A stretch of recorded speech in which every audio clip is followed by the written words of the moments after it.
नमस्कार। आज हम एक बहुत ही दिलचस्प विषय पर बात करने जा रहे हैं। नमस्कार। भारत की शिक्षा व्यवस्था और उसमें भी संस्कृति, अध्यात्म और भाषा नीति का क्या स्थान है। हाँ, ये बहुत ही बुनियादी सवाल है। हमारे पास कुछ स्रोत हैं, खासकर भारतीय शिक्षा में संस्कृति, अध्यात्म और भाषा नीति के कुछ अंश। जी, तो चलिए इन विचारों की तह तक चलते हैं, देखते हैं इनमें क्या है। बिल्कुल, कोशिश करते हैं समझने की। मकसद यही है कि भाई इन स्रोतों से जो अहम बातें हैं वो निकलें और ये समझे कि भारत की शिक्षा में इन चीजों का क्या महत्व रहा है और आगे क्या हो सकता है। हाँ, और स्रोत की शुरुआत ही बड़े दमदार दावे से होती है। हाँ, वो कहता है कि भारत की पहचान उसके ऊंचे नैतिक आदर्शों से है। हाँ, और इसकी जो रीढ़ की हड्डी है वो यहाँ की आध्यात्मिक और सांस्कृतिक परंपराएं हैं। स्रोत उन्हें मेरुदंड कहता है। मेरुदंड, बिल्कुल। तो इसी मजबूत आधार को ध्यान में रखते हुए बात आगे बढ़ाते हैं। चलिए। ठीक है, तो सबसे पहले ये संस्कृति और सभ्यता, स्रोत इन्हें कैसे देखता है। कहता है संस्कृति मतलब जीवन जीने के अलग अलग तरीके। हाँ, बिल्कुल। जैसे हम कैसे खाते पीते हैं, मेहमानों का स्वागत कैसे करते हैं, अच्छा। कब हंसते हैं, कैसे दुख जताते हैं, ये सब हमारी संस्कृति का हिस्सा है एक तरह से।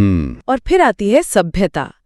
स्रोत कहता है ये परिमार्जित संस्कृति है, मतलब संस्कृति का एक और निखरा हुआ रूप। निखरा हुआ रूप कैसे? ये ज्यादातर हमारे बाहरी व्यवहार से जुड़ी है, रीति रिवाज, आचार आचरण, शिष्टाचार। अच्छा, यानी मैनर्स वगैरह। हाँ, कह सकते हैं।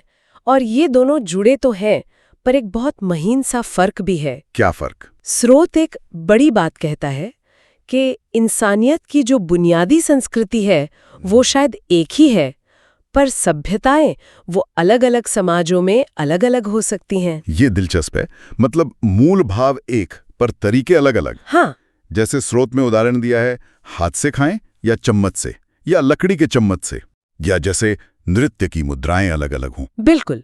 खाने या नाचने का जो मूल भाव है वो तो वही है, तरीका बदल गया। और यही स्रोत एक अहम बात पर जोर देता है, इन अभिव्यक्तियों और खासकर भाषाओं को बचाना जरूरी है। हाँ, किसी की मातृभाषा को दबाना ये ठीक नहीं, ये उसकी अभिव्यक्ति को दबाने जैसा है। और भाषा की बात करें तो स्रोत इसे सिर्फ बोलने तक ही नहीं रखता, 6 अवस्थाओं की बात करता है। हाँ, ये काफी गहरा विश्लेषण है। परा, पश्यन्ति, मध्यमा, द्योतमाना, वैखरे और श्रुतिगोचरा। बाप रे, ये क्या है? देखिए, समझने वाली बात यह है कि स्रोत के अनुसार पहली 5 अवस्थाएं वो मन के अंदर की हैं।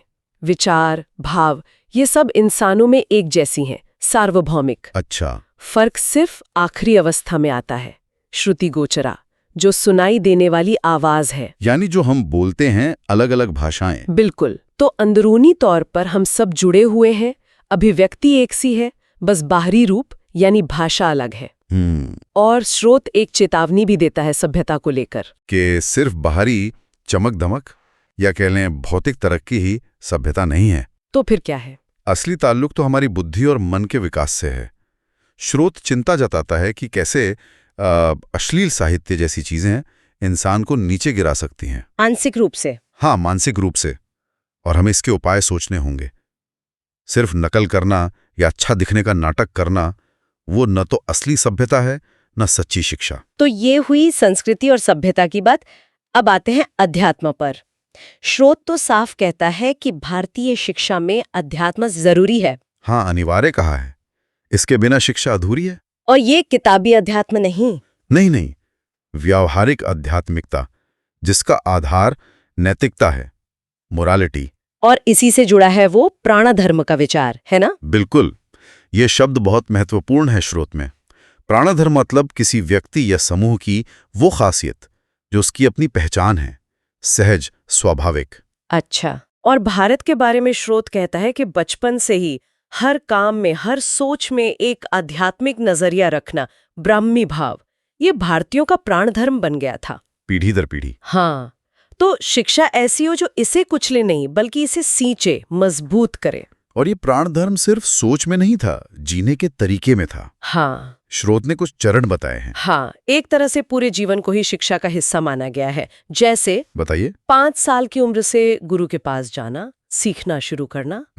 फिर 25 साल तक ब्रह्मचर्य, अनुशासन और दोनों तरह का ज्ञान पाना, परा यानी आध्यात्मिक और अपरा? अपरा यानी दुनियावी सांसारिक ज्ञान। साथ में विनम्रता, सदाचार जैसे गुण सीखना। अच्छा। फिर गृहस्थ जीवन। हाँ। गृहस्थ जीवन में भी 50 साल की उम्र तक परा और अपरा ज्ञान की चर्चा, खोज जारी रहती थी। और उसके बाद? 50 के बाद वानप्रस्थ, जहां ध्यान मुख्य रूप से सिर्फ परा ज्ञान पर होता था, आध्यात्मिक चिंतन पर। तो मतलब पूरा जीवन ही एक तरह की आध्यात्मिक यात्रा थी। बिल्कुल। स्रोत के अनुसार यही अंदर की ओर मुड़ी हुई जीवन धारा भारत का प्राण धर्म है और पारंपरिक शिक्षा इसी में बुनी हुई थी। शिक्षा सिर्फ नौकरी नहीं, जीवन जीना सिखाती थी। लेकिन फिर इतिहास बदला।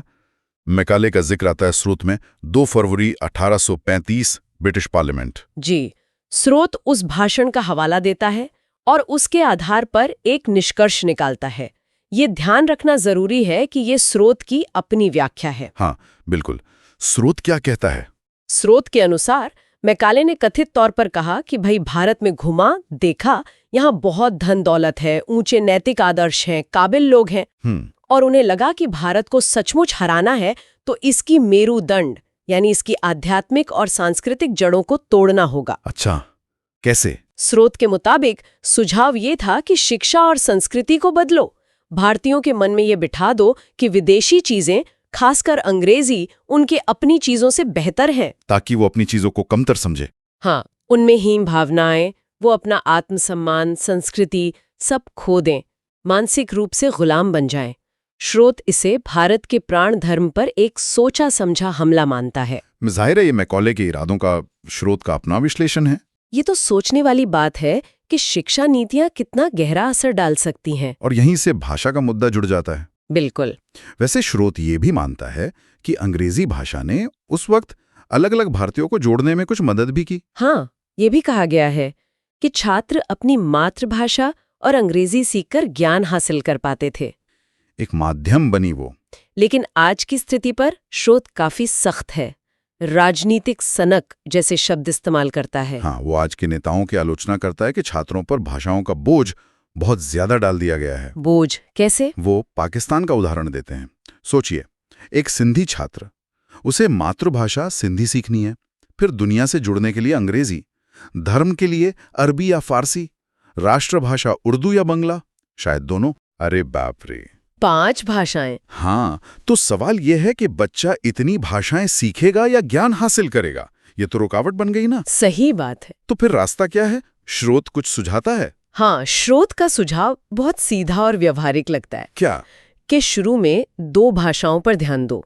पहली मातृभाषा, जिसमें बच्चा सोचता है, सपने देखता है। ठीक है। और दूसरी एक विश्व भाषा, जैसे आज अंग्रेजी है, जो उसे दुनिया से जोड़े। बस 2? शुरू में हाँ। स्रोत का मानना है कि अगर इन 2 से ज्ञान की प्यास जग गई तो बच्चा खुद ही आगे और भाषाएं सीख लेगा, जरूरत के हिसाब से, शौक से। 3 सीखे, 10 सीखे। मतलब स्कूलों में विकल्प हों, पर अनिवार्य न हो ज्यादा भाषाएं। हाँ, बिल्कुल। बोझ नहीं बनना चाहिए। और विश्व भाषा सीखने में कोई झिझक नहीं होनी चाहिए, ये भी कहा है। हाँ। स्रोत कहता है कि इसमें झूठी शान या संकोच आड़े नहीं आना चाहिए। आज की दुनिया में एक दूसरे को समझना जरूरी है। सही है, एक कॉमन भाषा का ज्ञान इसमें मदद करता है। लेकिन हाँ, ये भी मानते हैं कि भविष्य में अंग्रेजी की जगह कोई और भाषा भी ले सकती है। लचीलापन जरूरी है। बिल्कुल। अब इस चर्चा में एक और मोड़ आता है, प्राउड का नजरिया, प्रगतिशील उपयोग तत्व। हाँ, प्राउड की शिक्षा और भाषा नीति का भी जिक्र है। वो क्या कहते हैं? ये मौजूदा व्यवस्था से अलग है। हाँ, थोड़ा हटकर है, खासकर भाषा को लेकर। प्राउड कहता है कि शुरू से 3 भाषाएं सिखाई जा सकती हैं। 3? कौन सी? पहली मातृभाषा, और साथ में उसका इतिहास भी, ताकि बच्चा अपनी जड़ों को समझे। अच्छा। दूसरी बेसिक संस्कृत या कोई और क्लासिकल भाषा, शायद सांस्कृतिक गहराई और भाषाई समझ के लिए।